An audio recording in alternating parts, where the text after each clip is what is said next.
Well, it's time to do a little bit of lead bar making.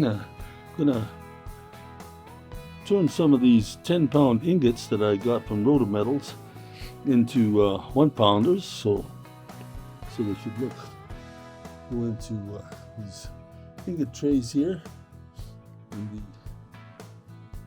the ingots I got from Rotometals are pretty big. They're 10-pound chunks, so it's not gonna fit too well in my melting pot, and I really need to have them in 1-pound ingots so that I can make my alloy mixture. That is done. Well, no, that's the valuable stuff. Paid quite a bit of money, Rotometals, to get this stuff.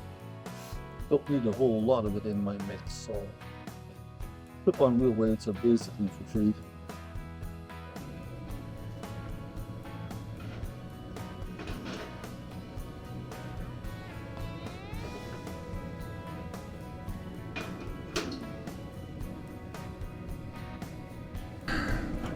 Trays off of here.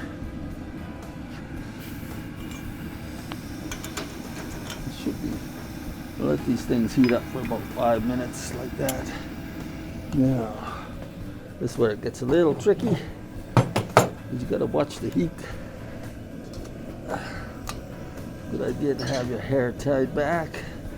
Okay, so I'm gonna take this and I'm gonna tilt it for my scooper.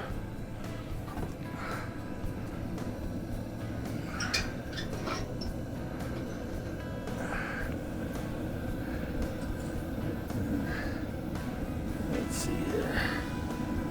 See how this goes.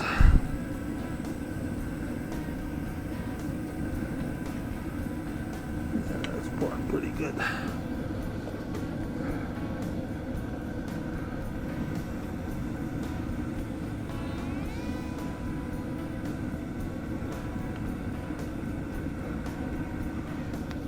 More there.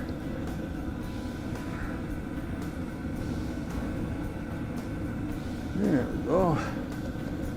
Okay, for the next step, gotta let these ingots cool off for a good 5 minutes. So hopefully they should be good. If you don't give them enough time, then what happens is they break once you tap them out.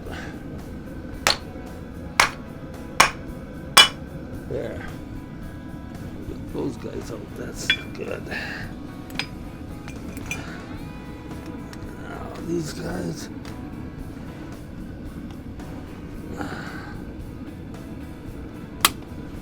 Okay, let's.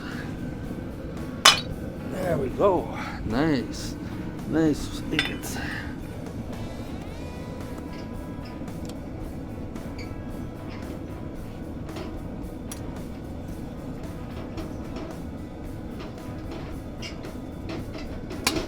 Okay, let's see if we can do this.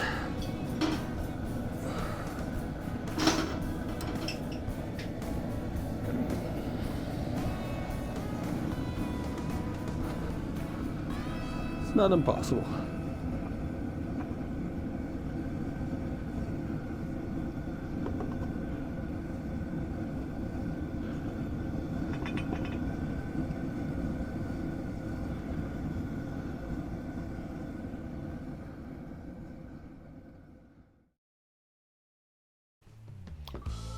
Well, now we're ready to mix the alloy for this batch here. I've got all the Linotype into bars. I've got, I think, 11 bars of that, so I'll use 9 of them because I have an alloy mixture that I've been using for like 40 years. It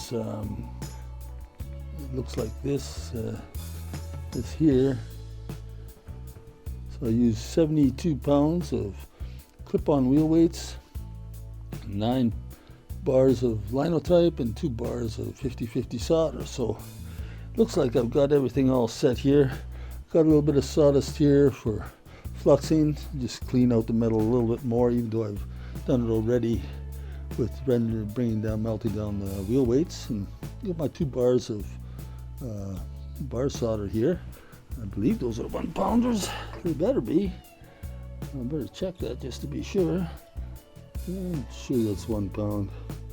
So that's in these 2 ammo containers. That's 72 bars of Linotype, and then of wheel weights, and then the Linotype's over there.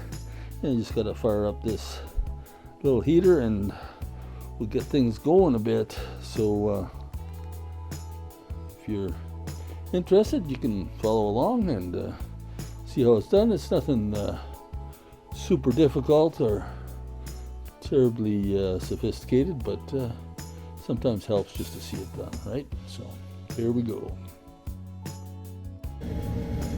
Okay, now I have the 72 bars of clip-on wheel weights in that pot, plus the 9 bars of Linotype, and I got the burner going here.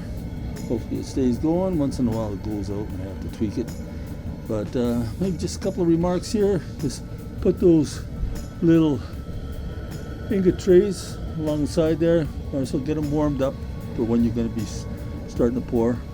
The other thing to keep in mind too is this is about 83 pounds of lead that this pot is holding, so make sure you got a sturdy burner and a sturdy grate over top of it, because it's a lot of weight, and you don't want to have accidents happening and lead spilling all over the place if things collapse on you. That would be a real mess, and maybe a bit of danger too. The other thing to think about is you can see how high those ingots are stacked up in that pot. You might think, oh, well, hopefully it doesn't overflow, but I know from experience that this is going to fill that pot up to about 1 inch from the brim, so it's going to be okay. But that's something you might want to keep in mind too. Once you get something that's working, like a pot that you use, just keep on using it, and then you know where you are. Don't have to figure it out again. So it's a beautiful day out today.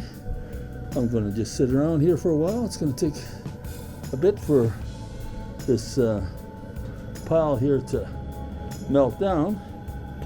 Maybe I'm just going to stay with it. Keep an eye on things, because you don't want to leave this unattended. So make sure you have the time to spare and you're not going to be interrupted. Let's start off with putting a little bit of sawdust on this melt here. Try to get the finest stuff I got. Just might as well flux it a little bit.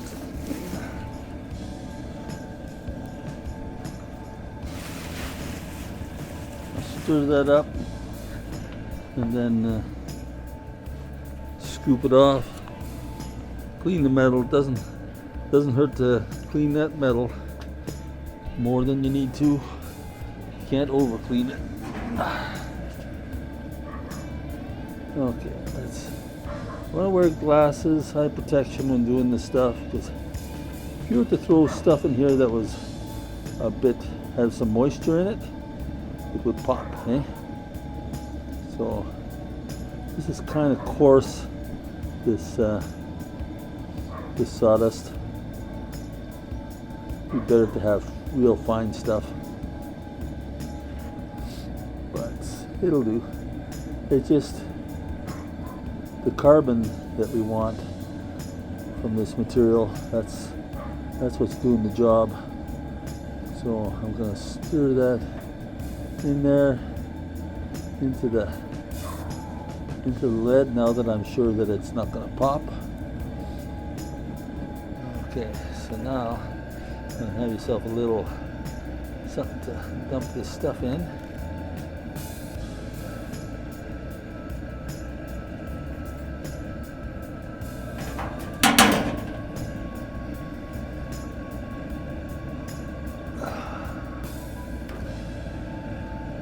nice and shiny on the surface when you clean the metal.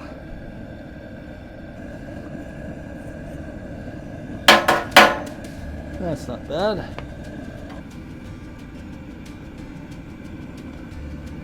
And just as well not to overfill those ingots, ingot cavities.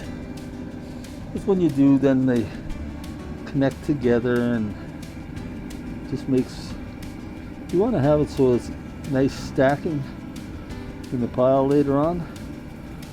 So no need to try to get as much as possible in each cavity. I can see by the way it's pouring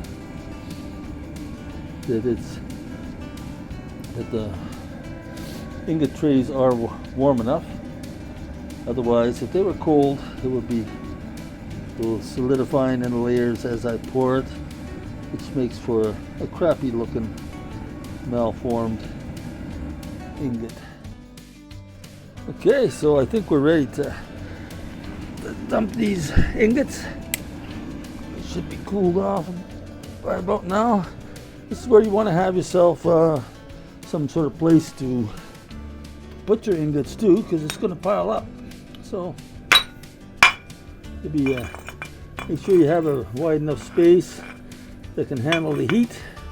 Don't touch them for a while because they're hot.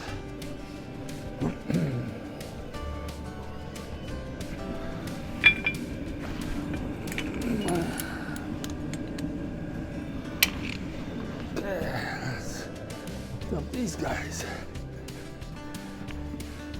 Make another bunch.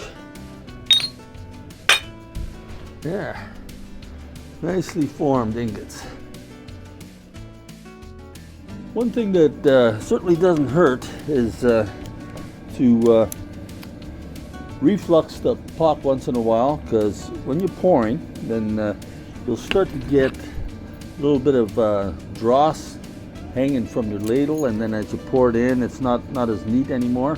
It's nice to pour your ingots as evenly and consistently as possible, because you know, later on you're going to stack them up very likely, right? So that's just a little suggestion of mine. Reflux your pot once it starts dripping off long strings of dross from your ladle.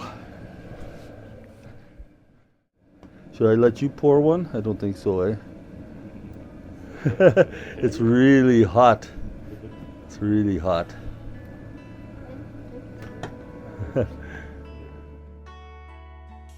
Did you like this video?